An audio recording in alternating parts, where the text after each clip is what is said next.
இந்த 2026ஆம் ஆண்டில் யாருக்கெல்லாம் வேலை கிடைக்கிறதுக்கான வாய்ப்புகள் அதிகமாக இருக்குது சார்? 2026 யாருக்கெல்லாம் வேலை கிடைக்கும் அப்படின்னு பார்த்தீங்கன்னா, அந்த லிஸ்ட்டில் ஃபஸ்ட்டு வரக்கூடிய ராசி யார் அப்படின்னா மீன ராசிக்காரங்க. என்னங்க 7.5 சனி நடந்துகிட்டு இருக்கு, இந்த நேரத்தில் வேலை கிடைக்கும் அப்படின்னு சொல்கிறீங்கன்னா, நீங்கள் உழைச்சாகணும். அதுதான் உங்களுடைய தலைவிதி. அதனால் உங்களுக்கு கண்டிப்பாக வேலை கிடைக்கும். வேலையே இல்லாமல் இருக்கிறேன், வீட்டில் சும்மா இருக்கிறேன் அப்படின்னு சொல்லக்கூடிய மீனராசி அன்பர்களுக்கு கண்டிப்பாக வேலை கிடைக்கும். இந்த வேலை சரியில்லையே, இன்னொரு வேலைக்கு போகலாமா அப்படின்னு யோசிக்கக்கூடிய மீனராசி அன்பர்களுக்கும் கண்டிப்பாக வேலையில் மாறுதலும் கிடைக்கும் அப்படிங்கிறதையும் சொல்லிக்கலாம். அடுத்ததில் வரக்கூடிய லிஸ்ட்டில் வருது யார் அப்படின்னு பார்த்தீங்கன்னா விருச்சிக ராசிக்காரங்க. விருச்சிக ராசிக்காரங்களுக்கு கண்டிப்பாக நீங்கள் எதிர்பார்த்த வேலை அப்படிங்கிறது இந்த ஆண்டு கண்டிப்பாக கிடைக்கும் அப்படின்னு சொல்லலாம். நான் படித்தது ஒன்றுங்க, நினச்ச ஒன்று, ஆனால் கிடைச்சது ஒன்று அப்படின்னு சொல்லக்கூடிய விருச்சிக ராசி அன்பர்களுக்கு இந்த தடவை நீங்கள் நினச்சதே கிடைக்க போகுது அப்படிங்கிறதா அல்டிமேட்டு. நீங்கள் என்ன வேலை நினச்சிங்களோ அதே வேலை கண்டிப்பாக கிடைக்கும் அப்படின்னு சொல்லலாம். அடுத்து இந்த லிஸ்ட்டில் வர்றது யார் அப்படின்னு பார்த்தீங்கன்னா கடகராசிக்காரங்க. கடகராசிக்காரங்களை பொறுத்தளவுக்கு உங்களுக்கு குருவினுடைய அந்த ஃபேவரான காலகட்டம் இருக்கு இல்லையா, அப்போ என்ன ஆகும் அப்படின்னு பார்த்தீங்கன்னா, நீங்கள் என்ன வேலை நினைக்கிறீங்களோ அதுக்கான வேலை கண்டிப்பாக கிடைக்கும். ஆனால் கண்டிப்பாக நீங்கள் உழைச்சாகணும் அப்படிங்கிற நிர்பந்தத்தில் தான் நீங்களும் இருக்கீங்க. அதனால் உங்களுக்கு என்ன வேலை நினைக்கிறீங்களோ அது கண்டிப்பாக 2026 கிடைக்கும். அடுத்து இருக்கிறது மகர ராசிக்காரங்க. 7.5 வருஷமாக நாங்கள் என்ன நடந்ததுன்னு தெரியாத அளவுக்கு இருந்துட்டோங்க. வாழ்க்கையில் கிட்டத்தட்ட கோமா ஸ்டேஜ் மாதிரி என் வாழ்க்கையில் நடுவில் கொஞ்சம் பக்கத்தை காணோம் அப்படின்னு சொல்லக்கூடிய மகர ராசிக்காரங்களுக்கு நீங்கள் நினச்சதை விடவும் அதிகமாக அள்ளி கொடுக்கறதுக்கான காலகட்டமாக இந்த 2026 இருக்க போது. நீங்கள் நினைக்கக்கூடிய வேலையும் நீங்கள் நினைச்சே பார்க்க முடியாத அளவுக்கும் வேலை வாய்ப்புகள் அமைய போகுது அப்படிங்கிறத தாராளமாக சொல்லலாம். ஆக மொத்தம் இந்த 4 ராசிக்காரங்களுக்கு கண்டிப்பாக வேலை வாய்ப்புகள் அமையுது அப்படிங்கிறது உறுதி. சரி, எந்தெந்த ராசிக்காரங்களுக்கு வேலை கிடைக்கும் அப்படின்னு சொல்லியிருந்தீங்க. இருக்கிற வேலையில் ப்ரமோஷன் அப்படிங்கிற ஒரு விஷயம் யாருக்கெல்லாம் இருக்கும் சார்? இருக்கிற வேலையில் கண்டிப்பாக ப்ரொமோஷன் கிடைக்கும் அப்படின்னு சொல்லக்கூடிய ராசியில் ஃபஸ்ட்டு வர்றது யார் அப்படின்னு பார்த்தீங்கன்னா கன்னி ராசிக்காரங்க. நல்லா உழைக்கிறேங்க, நல்லா தான் பண்ணுறோம் எல்லா விஷயமும், ஆனால் ப்ரொமோஷன் மட்டும் கிடைக்கலைங்க.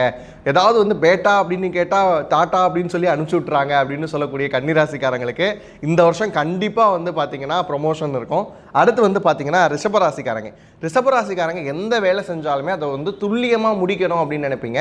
அப்படியான மனம் கொண்டிருக்கக்கூடிய ரிஷபராசிக்காரங்களுக்கு கண்டிப்பாக என்ன ஆகும் அப்படின்னு பார்த்தீங்கன்னா இந்த வருஷம் ப்ரொமோஷன் நீங்கள் கண்டிப்பாக எதிர்பார்க்கலாம். அடுத்து மகர ராசிக்காரங்க. எங்கள் வேலையே இல்லாமல் இருக்கிறோம் அப்படின்னு சொல்லக்கூடிய மகர ராசிக்காரங்க கீழே கமெண்ட் பண்ணுவீங்க. உங்களுக்கு வேலை கிடைக்கிறது மட்டும் இல்லாமல் வேலையில் இருக்கக்கூடிய மகர ராசிக்காரங்களுக்கு கண்டிப்பாக ப்ரொமோஷன் அப்படிங்கிறத நீங்கள் தாராளமாக எதிர்பார்க்கலாம். நீங்கள் போய் நான் நிறைய தடவை முயற்சி பண்ணிட்டேங்க ஆனால் அமையலை அப்படின்னு சொல்லுவீங்க. ஒரு கட்டத்தில் நல்லா முயற்சியே பண்ணலைங்க அப்படின்னு உட்காந்துருப்பீங்க. இப்போ தானாக கூப்பிட்டு கொடுப்பாங்க, வாங்க இந்த பதவி நீங்கள் எடுத்துக்கோங்க அப்படின்னு கூப்பிட்டு கொடுக்கக்கூடிய காலகட்டமாக இருக்கும் மகர ராசிக்கு. இந்த 3 பேருக்குமே பார்த்தீங்கன்னா கன்ஃபார்ம் ப்ரொமோஷன் இருக்கிறதுக்கான வாய்ப்பு இருக்குது. அதுக்கு விருச்சிக ராசிக்காரங்க. விருச்சிக ராசிக்காரங்களை பொறுத்தளவுக்கு என்ன அப்படின்னு பார்த்தீங்கன்னா இந்த விருச்சிகம், அடுத்து வரக்கூடிய இந்த மீனம், இந்த 2 பேருமே ஆஃப்டர் ஜூனுக்கு அப்புறம் உங்களுடைய வேலையில் நீங்கள் என்ன எதிர்பார்க்கலாம் அப்படின்னா ப்ரொமோஷன் எதிர்பார்க்கலாம். பிஃபோர் ஜூனுக்கு முன்னாடி வரைக்கும் நான் கொஞ்சம் ப்ரொமோஷன் எதிர்பார்க்குறேன் அப்படின்னு சொல்லக்கூடிய ராசியில் யாரெல்லாம் வச்சுக்கலாம் அப்படின்னு கேட்டிங்கன்னா அதில் ஃபஸ்ட்டு வரது தனுசு ராசி. நீங்கள் ஜூனுக்கு முன்ன வரைக்கும் ப்ரொமோஷன் ரிலேட்டடான விஷயங்கள்லாம் முயற்சி பண்ணலாம், கிடைக்கிறதுக்கான வாய்ப்புகள் இருக்குது. அதுக்கடுத்து பார்த்தீங்கன்னா சிம்ம ராசிக்காரங்க.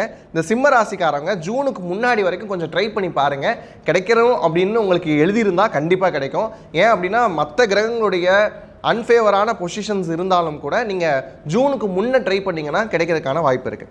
அதுக்கப்புறம் பார்த்தீங்கன்னா மேச ராசிக்காரங்க. நாங்கள் 7.5 சனியில் இருக்கிறோம், இப்போ போயிட்டு ப்ரொமோஷன் பற்றி யோசிக்க சொல்கிறீங்களே அப்படின்னு கேட்டால் ஜூனுக்கு முன்னாடி யோசிச்சு பாருங்கள். ஓரளவுக்கு அதுக்கான விஷயங்களை நீங்கள் ட்ரை பண்ணிங்க அப்படின்னா ஜூனுக்கு முன்னாடி அமைகிறதுக்கான வாய்ப்புகள் இருக்குது. அதே மாதிரி தான் துலா ராசிக்காரங்களும். துலா ராசிக்காரங்க ப்ரொமோஷன் எதிர்பார்க்குறீங்கன்னு சொன்னால் உங்களுக்கு ஜூனுக்கு முன்னாடி கிடைக்கிறதுக்கான வாய்ப்புகள், சாத்தியக்கூறுகள் இருக்குது. ரொம்பவே சிறப்பாக இந்த 2026ஆம் ஆண்டில் எந்த ராசிக்காரங்களுக்கு எப்படி இருக்க போகுது அப்படின்னு சொல்லி இந்த செக்மெண்ட்டை பார்த்தோம். இந்த செக்மெண்ட் ரொம்பவே இன்ட்ரெஸ்டிங்காக இருந்தது. உங்களுக்கு எப்படி இருந்தது அப்படிங்கிறத கமெண்ட் பாக்ஸில் கண்டிப்பாக கமெண்ட் பண்ணுங்கள். மேலும் ஜோதிட ரீதியான, ஆன்மீக ரீதியான பதிவுகளை பார்க்கறதுக்காக நம்ம ஆஸ்ட்ரோ தமிழ் சேனலை ஃபாலோ பண்ணிக்கோங்க.